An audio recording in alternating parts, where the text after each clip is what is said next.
வோல்பெக்கியா bacteria எவ்வாறு அறிமுகப்படுத்தப்பட உள்ளது? இல்லத்தரசிகளுக்கு அதிர்ஷ்டத்தை கொண்டு வரும் கசாகல கிரீன் சூப்பர் இன்றே வருகை தந்து வித்தியாசத்தை அனுபவியுங்கள்.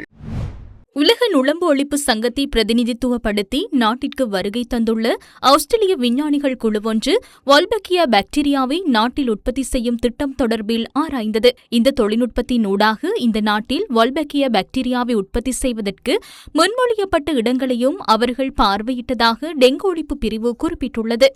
அதற்கமைய எதிர்காலத்தில் இந்த தொழில்நுட்பத்தை நாட்டிற்கு வழங்குவது தொடர்பான புரிந்துணர்வு ஒப்பந்தம் ஒன்று கைச்சாத்திடப்படவுள்ளது.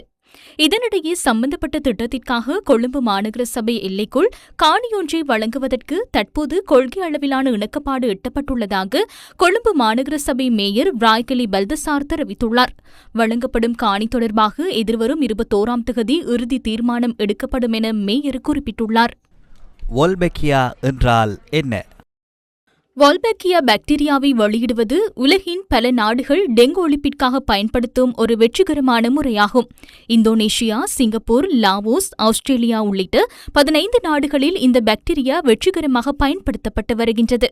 அங்கு வோல்பெக்கியா பாக்டீரியாவை கொண்ட ஏடிஸ் இஜிப்தி நுளம்புகள் வெற்றிகரமாக சூழலில் விடுவிக்கப்படுகின்றன. அவ்வாறு விடுவிக்கப்படும் நுளம்புகள் அந்த பகுதிகளில் உள்ள நுளம்புகளுடன் இணைந்து வோல்பெக்கியா பாக்டீரியாவை கொண்டு புதிய தலைமுறை நுளம்புகளை உருவாக்குகின்றன.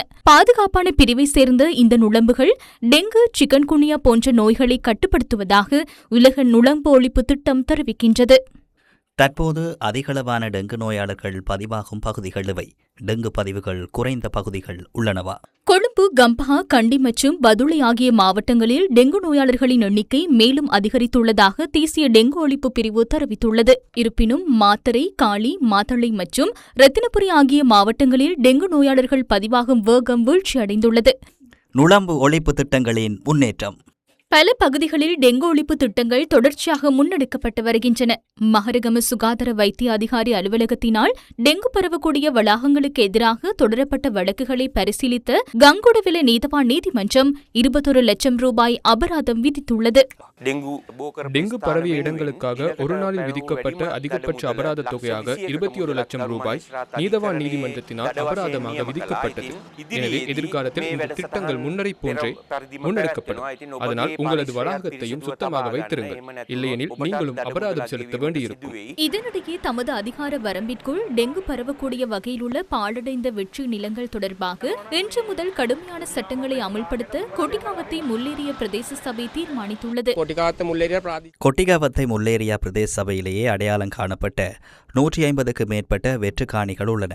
எனினும் பிரதேச சபையின் தவிசாளருடன் கலந்துரையாடி தவிசாளரின் உத்தரவின் பேரில் அந்த காணி உரிமையாளர்களுக்கு எதிரான தேவையான சட்ட நடவடிக்கை எடுப்பதற்கான அதிகாரம் எங்களுக்கு கிடைத்துள்ளது. இன்று முதல் நாங்கள் அதனை ஆரம்பிக்கின்றோம். இந்த வெற்று காணிகளில் ஒன்றை கூட அப்படியே விட்டு வைக்க வேண்டாம். சபைக்கான அனைத்து செலவுகளையும் செலுத்திய பின்னரே இந்த காணியை மீண்டும் பொறுப்பேற்க நேரிடும். இந்த சூழலில் 12 உயிர்களை எங்களால் இழக்க முடியாது. கொத்தட்டுவ சுகாதார வைத்திய அதிகாரி பிரிவில் பல தரப்பினர் பங்கேற்புடன் இன்று டெங்கு ஒழிப்பு திட்டம் முன்னெடுக்கப்பட்டது. இந்த இடத்தில் இங்கு குடம்பிகள் முதல் கட்டத்திலிருந்து 4ஆம் கட்டம் வரையிலான குடம்பிகள் இருக்கின்றன என இந்த வீட்டில் உள்ளவர்களுக்கே தெரியாது.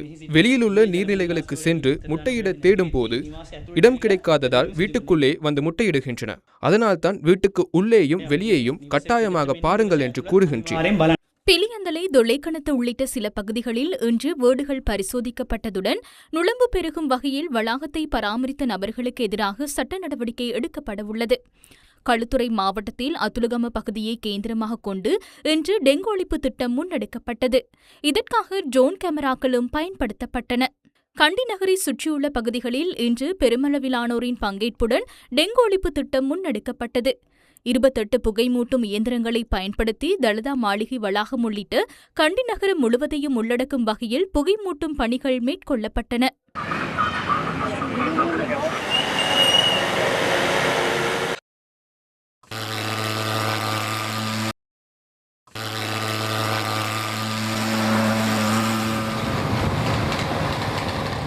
உண்மையில் நாங்கள் தொடர்ச்சியாக மக்களுக்கு விழிப்புணர்வூட்டி வருகின்றோம். ஆனால் மக்களிடமிருந்து எந்தவொரு ஒத்துழைப்பும் இல்லை என கூற வருத்தமாக இருக்கின்றது.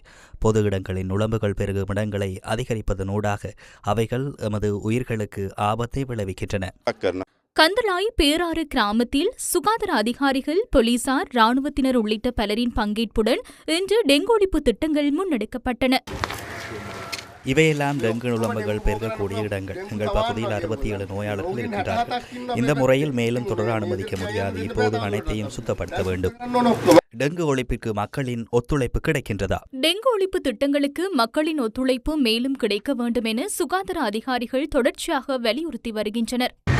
நாடு முழுவதிலும் உள்ள சுகாதார பூச்சியியல் அதிகாரிகளின் தரவுகளின்படி ஈடிஸ் இஜிப்திஸ் மற்றும் ஈடிஸ் அல்போபிடெக்ஸ் நுளம்புகள் நோய் பரப்பிகளாக இருந்தாலும் ஈடிஸ் இஜிப்திஸ் நுளம்புகளின் தொகை அதிகரிப்பதே இந்த டெங்கு நோய் பரவலுக்கு முக்கிய காரணமாகும். எனவே எங்களது ஆய்வுத் தரவுகளின்படி இந்த ஈடிஸ் இஜிப்தி நுளம்புகள் குறைந்து வரும் வேகம் இன்னும் மிகவும் மெதுவாகவே உள்ளது. இதற்கு காரணம் இந்த ஈடிஸ் இஜிப்தின் நுளம்புகளை குறைப்பதற்காக மக்களின் தரப்பிலிருந்து இன்னும் சில பங்களிப்புகள் செய்யப்பட வேண்டியுள்ளது. மக்கள் இதனை நாங்களாகவே செய்ய வேண்டிய ஒன்றாக நினைத்துக் கொண்டிருக்கின்றார்கள்.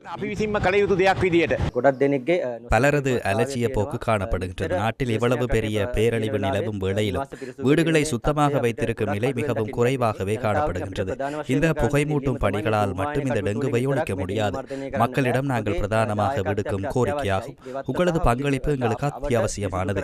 வீட்டுத் தோட்டம் மற்றும் உங்களது வீட்டை சுற்றியுள்ள பகுதிகளை சுத்தமாக வைத்திருக்க வேண்டும். நாங்கள் உங்களுக்கு உதவவே வருகின்றோம். நாங்கள் இடங்களை அடையாளம் காட்டுகின்றோம். உங்களால் கண்டுபிடிக்க முடியாத கண்படாத இடங்கள் குறித்து நாங்கள் கவனம் செலுத்துகின்றோம். பொதுமக்கள் என்ற ரீதியில் இந்த நேரத்தில் டெங்கினை கட்டுப்படுத்த ஒரு தேசிய பொறுப்பை நீங்கள் நிறைவேற்ற வேண்டும்.